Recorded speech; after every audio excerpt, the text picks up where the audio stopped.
क्या आप जानते हैं कि हमारे घरों में जो उबले हुए या भगारे हुए सादे चावल बनाए जाते हैं, जो अक्सर अच्छी खासी क्वांटिटी में बच जाते हैं और फ्रिज में रख दिए जाते हैं, तो मैं आपसे फ्रिज में रखे हुए बासी चावल से परफेक्ट और बड़े ज़बरदस्त पापड़ की रेसिपी शेयर कर रही हूँ। आप यकीन जानिए, बहुत बेहतरीन पापड़ बनकर तैयार होते हैं और इन्हें सन ड्राई करने की भी ज़रूरत नहीं पड़ती। यानी कि ये पापड़ पंखे की हवा में बहुत जल्दी से ड्राई होकर तैयार हो जाते हैं और इन्हें बनाना भी बहुत आसान है। एक साथ बहुत सारे पापड़ बन जाते हैं। जैसे आप बाजार के पापड़ 8-10 महीने के लिए स्टोर कर लेते हैं, इसी तरह एयर टाइट बॉक्स वगैरह में रख के इन्हें भी स्टोर किया जा सकता है।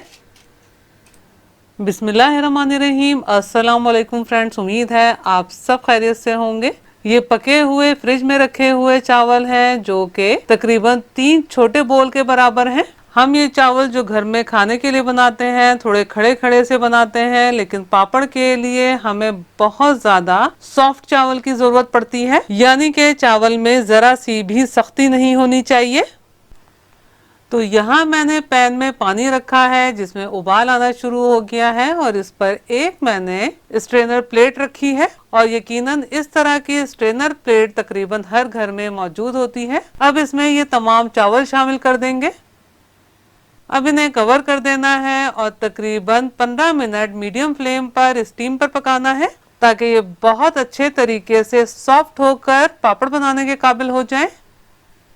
15 मिनट चावलों को स्टीम पर पका लिया है। चावल बहुत ज़्यादा सॉफ्ट हो गए हैं। अब पैन पर से चावलों को हटा लेना है और इन्हें ग्राइंडर जार या ग्राइंडर जग में शामिल कर लेना है।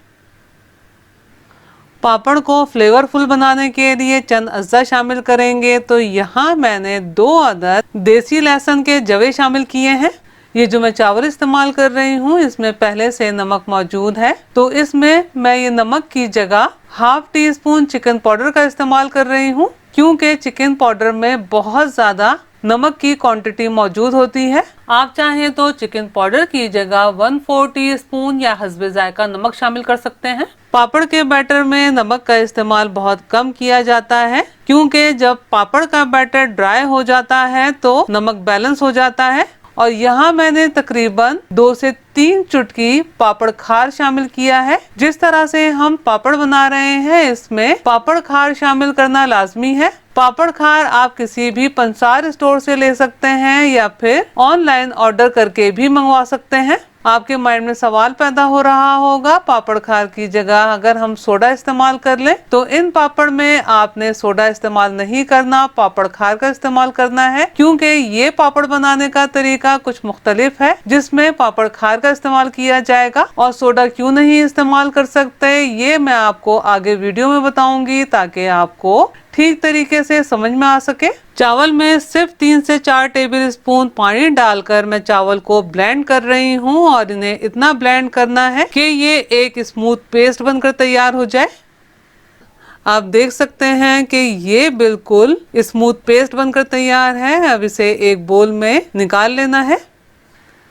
अब हमने क्या करना है, इस चावल के स्मूथ पेस्ट में कॉर्नफ्लोर शामिल करना है। वैसे तो कॉर्नफ्लोर आपको मार्केट से आसानी मिल जाता है, लेकिन मैं आप सबसे कॉर्नफ्लोर बनाने का तरीका शेयर कर चुकी हूँ। आप चाहें तो ऊपर आई बटन क्लिक करके या फिर डिस्क्रिप्शन बॉक्स में देख सकते हैं। बस हमने थोड़ा थोड़ा कॉर्नफ्लोर शामिल करना है और चावल के पेस्ट में मिक्स करते चले जाना है। इस वक्त ये चावल का पेस्ट हल्का सा गर्म है, लेकिन अगर आपको लगे कि तेज गर्म है तो चावल के पेस्ट को थोड़ा ठंडा होने दीजिएगा। इसमें मैंने अब तक तकरीबन 1.5 कप कॉर्नफ्लोर शामिल किया है और ये एक सॉफ्ट सी डो तैयार कर ली है। कॉर्नफ्लोर का शामिल करना आपके चावल के पेस्ट की थिकनेस पे डिपेंड करता है। अगर आपने पेस्ट पतला तैयार किया है तो कॉर्नफ्लोर का इस्तेमाल थोड़ा ज्यादा किया जाएगा, इसलिए कोशिश कीजिएगा कि जब आप चावल को पीस कर पेस्ट बनाएं तो पानी का इस्तेमाल कम से कम करें। जैसा कि मैंने चावल का पेस्ट बनाने के लिए सिर्फ 3 से 4 टेबल स्पून पानी का इस्तेमाल किया। ये पापड़ की डो बहुत ज्यादा स्टिकी होती है, इसलिए इसे तैयार करने के लिए मैंने स्पैचुला का इस्तेमाल किया है और डो को 3 हिस्सों में डिवाइड कर दिया है। पापड़ की डो बहुत ज़्यादा सॉफ्ट होने के साथ साथ बहुत ज़्यादा स्टिकी भी है, इसलिए पहले काउंटर सरफेस पर या फिर चॉपिंग बोर्ड पर कॉर्नफ्लोर छिड़कते हुए डालिएगा और फिर इस तरह से हाथों से रोल करते हुए शेप दे दीजिएगा। ये पापड़ बनाने के लिए एक रोल या सिलेंडर सा बनकर तैयार है। इसे किसी सीधी प्लेट या ट्रे में ट्रांसफर कर लेते हैं। बाकी 2 रोल भी सेम प्रोसेस से तैयार कर लेंगे। ये 3 अदद रोल बनकर तैयार हैं। दूसरी तरफ ये मैंने पानी उबलने के लिए रखा है, जिसमें उबाल आना शुरू हो गया है और इसमें ये तकरीबन 2 टेबल स्पून कुकिंग ऑयल शामिल किया है। अब इसमें ये रोल शामिल करेंगे। अगर इस तरह उबलते हुए पानी में आपको शामिल करना मुश्किल लग रहा हो तो जब पानी थोड़ा गर्म हो जाए तो फिर आप जब रोल शामिल कर लीजिएगा। अब पैन को कवर कर देना है और इन रोल्स को पकने देना है और मीडियम फ्लेम पर इन्हें इतना पकाना है कि ये फ्लोट होकर खुद ब खुद सरफेस पर आ जाएं। आप देखिए ये रोल फ्लोट होकर सरफेस पर आ गए हैं। इसका मतलब है कि ये अंदर तक पक चुके हैं और इनका कच्चापन बिल्कुल खत्म हो चुका है। इन्हें पकाने में तकरीबन आधे से पौना घंटा लगा है। अब इन्हें पैन से निकाल लेना है। अब हमने क्या करना है, इस गरम गरम रोल पर कलर लगाना है। तो इसके लिए काउंटर सरफेस पर या फिर चॉपिंग बोर्ड पर क्लिंग रैप को सेट करेंगे और इस पर ये रोल रखेंगे और फिर जिस तरह से मैं फूड कलर अप्लाई करते हुए रोल पर लगा रही हूँ, इसी तरीके से इस रोल को मुकम्मल तौर पर कलर से कोट कर देना है। अब इस रोल को अच्छे तरीके से क्लिंग रैप से रैप कर लेना है।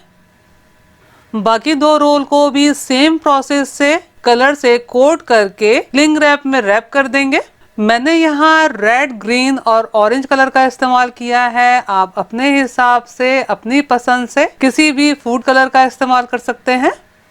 ये 3 कलर में 3 रोल बनकर तैयार हैं। इस वक्त ये बहुत ज्यादा गर्म है। पहले इन्हें रूम टेम्परेचर पर ठंडा होने देंगे, फिर फ्रिज में कम से कम 4 से 5 घंटे के लिए रखेंगे। कोई मसला नहीं है, आप ज्यादा देर भी फ्रिज में रख सकते हैं और जब आपको टाइम मिले, जब आप बाकी प्रोसेस पूरा कर लें। मैंने फ्रिज में इन्हें तकरीबन 5 घंटे रखा है। ये सेट हो गए हैं। अब इन्हें हमें अनरैप कर लेना है। अब इसमें से एक रोल लेंगे। अब हमने क्या करना है, इस तरह तीनों रोल्स को बारीक बारीक स्लाइसेस में काट लेना है और कोशिश कीजिएगा कि बिल्कुल बारीक बारीक कट करें। अब आपको जिस तरीके से आसानी हो कट कर लीजिएगा। आप देखिए मैंने इन्हें कितना बारीक बारीक कट कर लिया है। आपने भी इसी तरह इन्हें बारीक बारीक कट करना है ताकि पापड़ अच्छे तरीके से बनकर तैयार हो सके और फ्राई करते हुए बहुत अच्छे तरीके से फूलें। आप देखिए ये बिल्कुल स्मूथली कट होकर तैयार हुए हैं। अगर हमने पापड़ खार की जगह सोडा इस्तेमाल किया होता तो क्या होता, तो ये पीसेस जालीदार बनकर तैयार होते, यानी कि इसमें बारीक बारीक होल बने हुए होते। अब इन्हें ट्रे वगैरह में फैलाकर ड्राई करने के लिए रखना है। आप इन्हें फैन ड्राई भी कर सकते हैं और अगर चाहें तो सन ड्राई भी किए जा सकते हैं। मैं इन्हें फैन ड्राई करूंगी। आप देखिए पंखे की हवा में ये पापड़ सिर्फ 8 से 10 घंटे में ड्राई होकर तैयार हो गए हैं। पापड़ अगर आप बहुत अच्छे तरीके से ड्राई कर लेते हैं, यानी कि इसमें बहुत मामूली सी भी नमी मौजूद ना हो, तो आप आराम से 8 से 10 महीने भी एयर टाइट जार में स्टोर करके इस्तेमाल कर सकते हैं।